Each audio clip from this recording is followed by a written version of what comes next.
كي دايرين بخير؟ لاباس عليكم؟ نتمنى من الله كلشي يكون بخير وعلى خير يا ربي. واش راكم بروكا باش ما تمنيتو ان شاء الله تدخل عندنا بالصحه والعافيه ويزول عندنا هذا الوباء ان شاء الله يا ربي.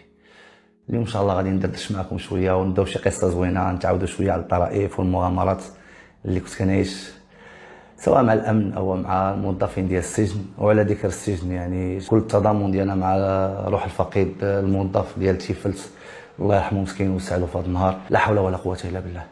يعني فريمون ملي ولينا كنشوفوا بحال هاد الجرائم في المغرب يعني راه لا حول ولا قوه الا بالله. الله يرحمه ويوسع عليه يا ربي في هذا النهار. ان شاء الله اليوم غنبداو قصه ديالي مع الضابط الممتاز الخراز.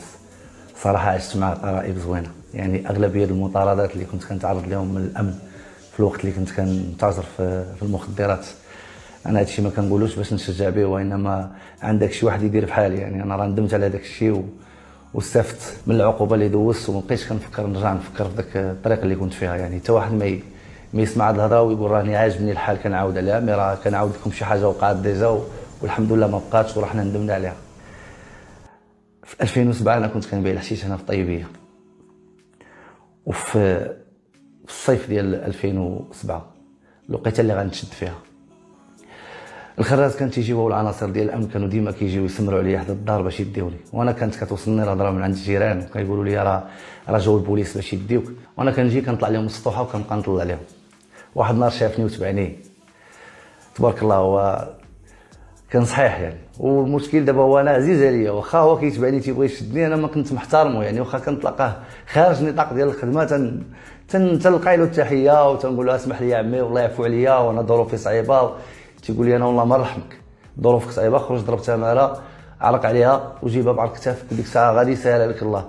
اما الا بقيتي تابع الطريقه ولدي راه غدوز حياتك كلها في الحبس. والصراحه ما كنتش كنسمع ليه.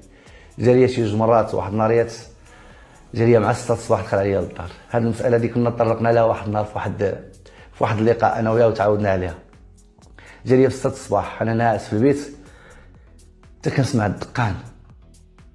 الوالد ديالي قال لك ما يقدرش يبقى ساد الباب، خصو يحل لهم الباب. انا الوالده شافت عيط قالت لي يا ولدي صافي يعني غتمشي معاهم ونشوفوا شنو كاين. وانا ديك الساعه كانوا تيقلبوا عليا البوليس. علاش؟ لان بزاف ديال المشاكل كنت درت ما سمعتش لا الوالديه لا حتى شي واحد. الصراحه ما نكذبش عليكم صافي، وطلعت كنجري للسطح. فاش طلعت كنجري للسطح بقيت واقف لهم في واحد القنت تمايا وما عرفوني في الدار. يعني فاش جايين معوني باش غيديوني. وطلعت بقيت كنقص لهم من صور وتبعني السي الخراز الله يذكرو بخير. تبعني كان بغى يشدني ولكن ما استطاعوش ذاك المره. علاش؟ لان كنت نقصت انا واحد البلاصه بعيده نقصت فيها وهربت. مورا شي يومين ولا 3 ايام عاودوا رجعوا لي عاوتاني للدار وتشديت بواحد الطريقه سهله بزاف. علاش؟ لان واحد الدري كان معايا في الدار وكان تيسيق الدروج ديال الدار، وهبط حتى لحدا الباب ديال الدار وحل السواقط ديال الباب وبدا كيسيق وهما واقفين سامرين. وجاتهم الاخباريه بانني راه كاين في الدار انايا وكيتسناوني غير نخرج من الدار. ما كانش عندهم كيديروا يقتحموا الدار ديك الساعه، ما كانش عندهم الحق باش يقتحموا المنزل. داكشي علاش بقاو سامرين عليا حدا الدار. صافي حدهم تحل الباب وما يدخلوا عليا لقاوني في البيت جالس كنعمر واحد الراس ديال الشيشه ايوا واش غنقول لكم، هادشي اللي كاين صراحه. صافي دوم داروا لي المينوط. في الاول ما بغيتش زعما تعافرت معاهم شي شويه، مي صافي حدهم داروا لي المينوط. خرجت معاهم من الزنقه قالوا لي دابا غيتكالم. يعني انت راك درتي علاش؟ باش غتمشي للحبس. صافي كان واحد المنظر الصراحه اش غنقول لكم قاصح شي شويه، مي استفدنا منه. ومورا فاش خرجت يعني تلاقيتو وقال لي انت دري زوين ونقي، يعني ما حاول هذيك الطريق ما تمشيش فيها ولدي انت والعائله بعد. ولكن شكون اللي كان يسمع في ذاك الوقت؟ يعني كان انسان طيش وعقل ديال الصغر والظروف حتى هي ما كتساعدش. شكون غيقنعك باش توعى باش تفهم داكشي اللي كدير انت غادي يخرج عليك وغيديك للهاويه.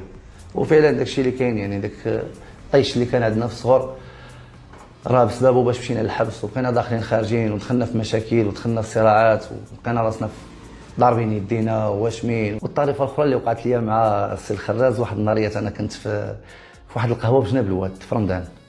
كنت خرجت انا والدراري اصحابي وكنت داير القبض في رجليا، وجاتهم الاخباريه باني راه كاين تما. يعني واحد الايامات في 2007 يعني كانوا باغي يدخلوني باي طريقه، حيت كانوا وقعوا لي شي مشاكل وكنت دابست في واحد الحومه في ولاد وجيه وكنت جبت واحد لابونك خيموجين ودابست مع شي وحدين بغاو يتحاموا عليا تما. وكانت تقاس شي مسؤول امني جو بونس تقاس بديك لابونك خيموجين. وصافي يعني التعليمات جات باش ان الياس خصو يدخل باي طريقه. تما ناط لي المشاكل مع الامن وكانوا بغاو يدخلوني. الليله الثانيه من بعد ما غيوقع لي هاد الدباز في في واحد الحومه في ولاد وجيه، غادي نمشي لواحد القهوه. جلست انا والدراري صحابي، جاتهم اخباريه باني كاين تما، وانا راه ديك الساعه راني داير القبص في رجليا. علاش؟ لان كان الصباح كانوا بغاو يشدوني عاوتاني في المدينه، وكنت غادي بموطور وشيروا عليا، ضربوني بجوج حجرات، وحده ضربتني رجلي وحده ضربتني كتفي، وهربت لهم بالموطور. يعني كانوا بغاو زعما الصراحه كانوا بغاو يقتلوني انا في ديك ما نقدرش ننكر. علاش؟ لان صافي التعليمات اللي جات خصني ندخل، وانا كنت كنهرب لهم بزاف. تبعوني لهذيك القهوه، انا صافي الدراري قالوا لي راه البوليس في الباب داخلين، وانا راه داير القوس في رجليا، ومشيت نقص واحد الصور صغير وطلعت لهم فوق القصدير ديال ديك القهوه. وراه السي الخراز الا سولتو هو يعاود لكم على هاد الطريفه هادي. السقف ديال القهوه، هاد القهوه هادي جات في الواد، راه تيقولوا لها جيت سكي ولا فيرون. راه لا بليبار ديال الناس السنيطره راه يكونوا عارفين، وبزاف الناس اللي حضروا لهاد لاصين هادي. طلعت لهم فوق داك القصدير وبقيت غادي كنجري نقص في القهوه الثالثه لا فيرون، كان فيها نادي ديال الزوارق. دخلت تمايا، خبيت في واحد الجريده وياهم يقلبوا عليا والظلام. صافي مورا خرجت وانا نلقى واحد الدري واقف في موطور، ركبت معاه وجابني للدار. يعني راه كانوا شي 3 ديال المطاردات ولا 4 ديال المطاردات مع السي الخراز، والحمد لله يعني كنت كنهرب منهم. علاش؟ لان كنت كنجري، كنت عارفهم غادي يديوني، كنت ديك الساعه عارف راسي غادي نمشي للحبس. ايوا الحمد لله داز كلشي، وحنا هادشي كنعاودوا لكم يعني باش ناخذوا معرفه على شي حوايج دوزناهم وفهمناهم وعرفناهم، منها كنستافدوا. انا بزاف الناس كينتقدوا قصص الاجرام، يعني انا لاحظت بزاف الناس ولاو كينتقدوا علاش الناس متعطشين يسمعوا قصص بحال هذه. هاد القصص بالنسبه لي انا يعني فيها تجربه و ميم طون فيها معرفه. يعني ملي كتجي وكتسمع القصه وكتستافد منها وكتسمع الخبايا ديالها وكيفاش وقعت الجريمه، يعني هنا كتولي عندك كتنمي الفكر ديالك بواحد المساله اللي غافله عليك، لان ما عمرك تقدر تعيشها ولا تعيشها.